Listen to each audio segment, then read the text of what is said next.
Friends, welcome back to my channel. तो आज के इस वीडियो में हम लोग चाइल्ड स्टडीज़ के बारे में समझेंगे, पढ़ेंगे। तो ये हम लोगों का फर्स्ट क्लास है डीएलएड के लिए। तो चलिए वीडियो को शुरू करते हैं। तो सबसे पहले हम लोग perspective in development, concept of development related to child studies को समझते हैं। तो आज हम चाइल्ड स्टडीज़ का एक बहुत इम्पॉर्टेंट टॉपिक पढ़ने जा रहे हैं। टॉपिक का नाम है पर्सपेक्टिव इन डेवलपमेंट, और साथ ही हम डेवलपमेंट के कंसेप्ट को समझेंगे, यानी डेवलपमेंट का मीनिंग, प्रिंसिपल्स और objectives. Meaning of development. Child studies में डेवलपमेंट का मतलब सिर्फ शारीरिक ग्रोथ यानी फिजिकल ग्रोथ नहीं होता। इसका मतलब होता है बच्चे का जन्म से लेकर बड़े होने तक का हर तरफ से डेवलपमेंट होना। जैसे कि बच्चे जो बड़े होते हैं धीरे धीरे, तो उनका फिज़िकल डेवलपमेंट होता है, और फिर उनके अंदर जो चेंजेस होती है, जैसे मेंटल चेंजेस, इमोशनल चेंजेस, ये सारी जो चेंजेस होती है, इसको हम लोग फिर डेवलपमेंट ही कहते हैं। तो जब से बच्चे की डेवलपमेंट शुरू हो जाती है और मरते दम तक डेवलपमेंट कहीं ना कहीं से कुछ ना कुछ होती रहती है। ठीक है। तो जैसे बॉडी का ग्रो करना, ये भी एक डेवलपमेंट में आता है, फिजिकल डेवलपमेंट में आता है। माइंड का डेवलप होना, माइंड भी जब से बच्चा पैदा होता है और मरते वक्त तक कुछ ना कुछ बच्चे में डेवलपमेंट होती रहती है। इमोशंस का समझ जाना, जब बच्चे अपने इमोशंस को समझने लगते हैं और उस पर किस तरह से एक्सप्रेस करना है, कहाँ क्या बोलना है, कौन से इमोशंस के साथ किससे क्या हैंडल करना है, तो हम लोग इसको इमोशन डेवलपमेंट कहते हैं। सोसाइटी में रहना सीखना और राइट रॉन्ग का ज्ञान होना, ये सब एक डेवलपमेंट का ही हिस्सा होता है। तो ये सारे चीज़ को मिलाकर हम लोग कहते हैं कि बच्चे में एक डेवलपमेंट हुई है। ठीक है। और ये डेवलपमेंट हमेशा इसका प्रोसेस होता रहता है, इसका प्रोसेस कभी नहीं रुकता। तो इसलिए हम कह सकते हैं कि डेवलपमेंट एक ऑल राउंड प्रोसेस है, जिसमें बच्चे की पूरी पर्सनालिटी डेवलप होती है। ठीक है। इतना आप लोगों को अच्छे से समझ में आया। नेक्स्ट हम लोग समझते हैं पर्सपेक्टिव एंड डेवलपमेंट। तो पर्सपेक्टिव का मतलब क्या होता है, ये पहले समझते हैं। तो पर्सपेक्टिव का मतलब होता है नज़रिया। जब भी कहीं पर्सपेक्टिव वर्ड आए, मतलब नज़रिया, क्या नज़रिया है डेवलपमेंट को लेकर, अब ये समझते हैं। ठीक है। तो पर्सपेक्टिव का मतलब होता है डेवलपमेंट को देखने का नज़रिया। बच्चे के डेवलपमेंट को हम अलग अलग एंगल से समझते हैं। ठीक है। तो क्या क्या पर्सपेक्टिव है, अलग अलग एंगल से कैसे समझ सकते हैं डेवलपमेंट में बच्चे को लेकर। तो बायोलॉजिकल पर्सपेक्टिव फर्स्ट क्या है, बायोलॉजिकल पर्सपेक्टिव। इसमें हम बच्चे के फिजिकल ग्रोथ पर फोकस करते हैं, जैसे हाइट और वेट बढ़ाना, ब्रेन का डेवलपमेंट और चलना बोलना सीखना। ये बताता है कि बॉडी डेवलपमेंट का एक इम्पॉर्टेंट हिस्सा है। ठीक है। मतलब एक जब बच्चा बड़ा होता है तो एक ऐसी उम्र होती है कि बच्चे का फिजिकल डेवलपमेंट मतलब ग्रो एक वक्त पर रुक जाता है। लेकिन इसका मतलब ये नहीं हुआ कि डेवलपमेंट सिर्फ फिजिकल बायोलॉजिकल ही होती है। जब डेवलपमेंट रुक जाता है, लेकिन उसके बाद भी बच्चे में mental emotional changes, environmental changes, development होती रहती है। ठीक है। उसके बाद आता है हम लोगों का साइकोलॉजिकल पर्सपेक्टिव। इसमें बच्चे के माइंड और बिहेवियर पर ध्यान देते हैं, जैसे सोचना, याद रखना और इमोशंस, खुशी, डर, गुस्सा को एक्सप्रेस करना। ठीक है। जब बच्चा छोटा होता है तो वो धीरे धीरे सीखता है कि कब किस तरह से हम लोगों को क्या बोलना है, कहाँ गुस्सा करना है, कहाँ खुश होना है, किस चीज़ से डरना है और कैसे कोई भी चीज़ को याद रखना है। तो वो धीरे धीरे इन सारी चीज़ें को सीख जाता है और एक्सप्रेस कर पाता है।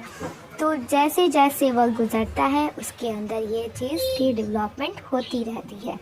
तो इसको हम लोग कहते हैं साइकोलॉजिकल पर्सपेक्टिव्स। सोशल पर्सपेक्टिव, इसके मुताबिक बच्चे का डेवलपमेंट सोसाइटी मतलब फैमिली, स्कूल, फ्रेंड्स, टीचर्स से जुड़ा होता है। डेवलपमेंट में सोशल पर्सपेक्टिव बहुत ही ज़्यादा इम्पोर्टेंट रोल प्ले करता है। जैसे एक बच्चे जहाँ पर जिस माहौल में रहता है उस माहौल पर उसका क्या असर पड़ रहा है, उस माहौल से बच्चे पर जैसा माहौल होता है बच्चा भी उसी तरीके से उसी तेज़ी के साथ ग्रो होता है, डेवलप करता है। तो एक अच्छे माहौल का होना, एक अच्छी स्कूल प्रोवाइड करना, अच्छे फ्रेंड्स सर्कल में होना, अच्छे टीचर्स प्रोवाइड करना ताकि बच्चे एक अच्छे मुस्बत तरीके से उसकी ग्रोथ हो सके, डेवलप कर सके और वो एक अच्छा इंसान बन पाए। तो सोशल यानी समाजी चेंजेस, समाज बहुत ही ज़रूरी होता है एक बच्चे से ग्रो और डेवलप के लिए। तो बच्चा यहीं से शेयरिंग, कोऑपरेशन और डिसिप्लिन सीखता है। यानी जैसा माहौल होगा, अगर माहौल में उसे सिखाया जाएगा कि हाँ हमदर्दी के साथ रहना है, दूसरों को साथ शेयरिंग करना है, गरीबों की मदद करना है और अपनों के साथ, बड़ों के साथ अच्छे से पेश आना है, यानी इनफैक्ट सभी के साथ बातचीत अच्छे से करना है। तो और बच्चे ये सब देखकर सीखते हैं। अगर वहीं पर अगर कहीं बहुत ही ख़राब माहौल है जहाँ पे गुंडे लोग होते हैं, अगर बंदूक ये सारी चीज़ें मतलब झगड़ा झमेला चलता रहता है, अगर वहाँ पर कोई बच्चे की नशोनुमा होती है तो उस बच्चे का भी माहौल और उसका दिमाग उसी तरीके से हो जाता है और वो भी वैसा ही दिखने लगता है। यानी कि जहाँ जिस घर में जैसा माहौल होता है बच्चे पर उस माहौल का बहुत ही ज़्यादा असर पड़ता है। तो ये सोशल पर्सपेक्टिव बहुत ही इम्पोर्टेंट थी। तो 4 नंबर में हम लोगों का है इन्वायरमेंटल पर्सपेक्टिव।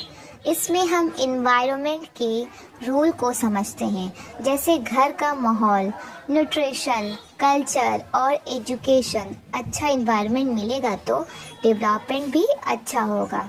ठीक है, इन्वायरमेंटल पर्सपेक्टिव भी बहुत ही ज़्यादा इम्पॉर्टेंट पे रोल करता है बच्चे के डेवलपमेंट में। तो बच्चे को अगर बच्चा अच्छे माहौल में पल रहा है, उसकी नशोनुमा हो रही है, सीख रहा है, लेकिन उसको अगर अच्छा न्यूट्रिशन नहीं मिल रहा है तो वो अच्छे से ग्रो नहीं कर पाएगा और उसका माइंड अच्छे से नहीं चल पाएगा और किसी चीज़ को अच्छे से सीख नहीं पाएगा। तो बच्चे को एक अच्छा डेवलप करने के लिए उसका न्यूट्रिशन को अच्छा देना भी बहुत ही ज़्यादा इम्पॉर्टेंट है। ठीक है, तो प्रिंसिपल्स ऑफ डेवलपमेंट यानी डेवलपमेंट कुछ खास नियमों प्रिंसिपल को फॉलो करता है। डेवलपमेंट इज़ कंटिन्यूअस, मतलब डेवलपमेंट क्या है, कंटिन्यूअस है, कभी डेवलपमेंट रुकता नहीं है, ये जन्म से लेकर पूरी लाइफ तक चलता रहता है। Development follows a sequence, development एक सीक्वेंस फॉलो करता है। जैसे बच्चा पहले बैठना सीखता है, फिर चलना सीखता है, फिर दौड़ना सीखता है। कभी भी आपने ये नहीं देखा होगा कि बच्चा सबसे पहले दौड़ रहा है फिर बैठना सीख रहा है, ऐसा नहीं होता। तो डेवलपमेंट क्या है, एक सीक्वेंस वाइज चलता है। ठीक है, बच्चा एग्जाम्पल के तौर पर बच्चा कभी देखोगे एक चम्मच पकड़कर सही से मुंह में अपना खा नहीं पाता, वो अपने पूरे बाजू का जोर लगाता है, लेकिन आहिस्ता आहिस्ता वो सीख जाता है कि किस तरह से वो अपनी हथेलियों से चम्मच को पकड़कर मुंह में डालना है। तो ये एक सीक्वेंस होता है। इंडिविजुअल डिफरेंसेस, हर बच्चा अलग होता है, सब एक जैसा डेवलप नहीं करते। तो बहुत ये टॉपिक को समझना हर टीचर, हर पेरेंट्स को इम्पोर्टेंट है कि हर बच्चे की पर्सनालिटी अलग अलग होती है, हर एक इंडिविजुअल अलग होता है। कोई बहुत जल्दी बोलना सीख जाता है कोई बच्चा, तो कोई बच्चा बहुत लेट से बोलना सीखता है, लेकिन इसका मतलब बिल्कुल नहीं है कि उसमें कुछ कमी है।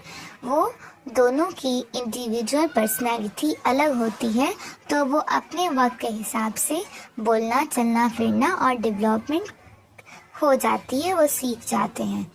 और नेक्स्ट आता है हम लोगों का जनरल टू स्पेसिफिक। पहले बच्चा पूरा हाथ हिलाना सीखता है, फिर उंगली से चीज़ें पकड़ना सीखता है। मतलब कोई भी चीज़ पहले जनरल टू स्पेसिफिक होती है, ठीक है। इन्वायरमेंट का प्रभाव, मतलब इन्वायरमेंट का क्या असर पड़ता है बच्चे के डेवलपमेंट पर। तो डेवलपमेंट इन्वायरमेंट से प्रभावित होता है, ठीक है। मतलब इन्वायरमेंट बहुत ही ज़्यादा असर करता है बच्चे के डेवलपमेंट पर। मैंने ऊपर पहले भी पढ़ा दिया कि कैसे इन्वायरमेंट एक बच्चे के डेवलपमेंट में असर होता है। मतलब जैसा स्कूल होगा, जैसा स्कूल का माहौल होगा, जैसे उसकी फैमिली की माहौल होगी, जैसे उसके फैमिली वाले उस बच्चे को ट्रीट करेंगे, उसका माइंड भी वैसा ही होता जाएगा और वो उनको देखकर कॉपी करके सीखता जाएगा। तो बच्चे की डेवलपमेंट और अच्छी डेवलपमेंट के लिए उसके माहौल का अच्छा होना बहुत ही ज़्यादा ज़रूरी होता है। तो ऑब्जेक्टिव ऑफ डेवलपमेंट का क्या ऑब्जेक्टिव्स है? डेवलपमेंट का मेन ऑब्जेक्टिव बच्चे का ओवरऑल डेवलपमेंट करना है। इसके कुछ मुख्य उद्देश्य हैं: हेल्दी बॉडी बनाना और स्ट्रॉन्ग माइंड डेवलप करना, इमोशन को कंट्रोल करना सीखना और सोशल बिहेवियर सीखना। यानी कि सिर्फ अगर बच्चे को अपने इमोशन पर कंट्रोल करना आ गया, वो मतलब सोशल, मतलब समाज में कैसे लोगों के साथ बिहेवियर रखना है। मतलब हर जगह इंसान को अलग अलग बिहेवियर से पेश आना रहता है। अपनी फैमिली के साथ अलग बिहेवियर होती है, टीचर के साथ अलग बिहेवियर, फ्रेंड्स के साथ अलग बिहेवियर, समाज के पड़ोस और लोगों के साथ अलग बिहेवियर होता है। और हर जगह इंसान को अपने इमोशंस पर कंट्रोल करना बहुत ज़्यादा ज़रूरी होता है। तो यही सारे चीज़ों को सीखना होता है और यही सारी चीज़ें बच्चे आहिस्ता आहिस्ता कर सीखते हैं। जो सीख लेते हैं उनके अंदर ये चीज़ की डेवलपमेंट होती रहती है। तो और एक बच्चे के अंदर से यही सारी चीज़ों की डेवलपमेंट नहीं, बच्चों के अंदर आहिस्ता आहिस्ता उनका ग्रोथ बढ़ना, उनकी बॉडी हेल्दी बॉडी होना, स्ट्रांग बनना, माइंड डेवलप करना, ये सारी चीज़ डेवलपमेंट में शामिल है। सेल्फ कॉन्फिडेंस बढ़ाना और बच्चे को इंडिपेंडेंट बनाना डेवलपमेंट का मकसद होता है। इसका फाइनल एम एक बैलेंस्ड, रिस्पॉन्सिबल और कॉन्फिडेंट इंडिविजुअल बनाना होता है, ठीक है। मतलब एक बच्चे को इस तरह से डेवलप कर देना कि वो एक इंडिपेंडेंट बन जाए और वो बैलेंस, यानी कि खुद रिस्पॉन्सिबल और कॉन्फिडेंट हो अपने इंडिविजुअल पर्सनैलिटी को लेकर। तो कंक्लूज़न ये है, तो हम कह सकते हैं कि डेवलपमेंट सिर्फ बॉडी का ग्रो करना नहीं है, ये एक कंटिन्यूअस और मल्टी डायमेंशनल प्रोसेस है जिसमें बॉडी, माइंड, इमोशंस, सोसाइटी और इन्वायरमेंट सब का इम्पोर्टेंट रोल होता है। तो उम्मीद है आप लोगों को ये डेवलपमेंट यानी perspective in development, concept of development, ये first chapter related to child studies समझ में आ गई होगी। तो मिलते हैं नेक्स्ट वीडियो में, और उससे पहले अगर आप मेरे चैनल पर नए हैं तो प्लीज़ चैनल को सब्सक्राइब, शेयर और लाइक कर दें और कमेंट करके ज़रूर बताएं कि आप लोगों को कहाँ और किस टॉपिक पर समझ नहीं आया है। तो मैं नेक्स्ट वीडियो में आपको उसको अच्छे से एक्सप्लेन कर दूँगी। तो ये आज हमारा फर्स्ट क्लास था। प्लीज़ कमेंट करके बताएं कि आपको मेरा फर्स्ट क्लास कैसा लगा, और इसकी नोट्स भी प्रोवाइड कर दी जाएगी आप लोगों को। तो मिलते हैं नेक्स्ट वीडियो में। Thank you so much.